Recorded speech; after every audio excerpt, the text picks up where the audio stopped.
And good evening, everyone. I'm Joe Gason. And I'm Mackenzie Henderson. We are learning more tonight about what led up to the death this past weekend of a 4-year-old boy identified as Athen Pinon.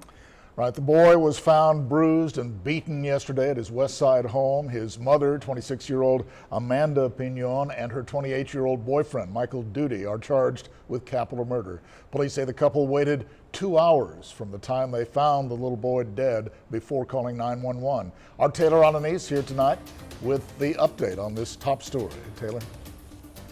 Joe, Mackenzie, police say 2 other children were at home at the time, but Child Protective Services says as of today they have 3 children in their custody.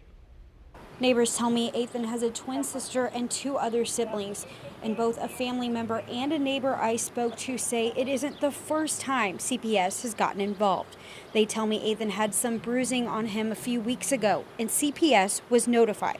I did get a hold of a CPS spokesperson who tells me they can't discuss any previous history, but could only confirm that 3 children were temporarily put in the state's custody after Athen's death.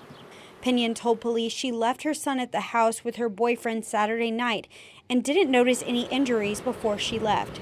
She says she spoke with her son on the phone, then checked on him when she got home later that night, but he was tucked in bed asleep. It wasn't until noon on Sunday that she checked on Athen and noticed he wasn't breathing.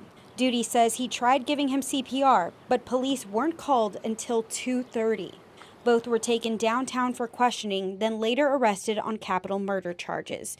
Duty had 2 previous warrants at the time of his arrest and has a history of drug and burglary of a vehicle charges. The only wounds described in a probable cause statement were bruises, so we don't have any explanation on where the blood on the walls, dresser, and sheets of Athen's bedroom came from.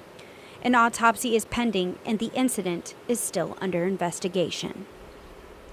Now, when it comes to Athen's siblings, CPS says there will soon be a court case to determine whose custody they will be released into. Joe, Mackenzie.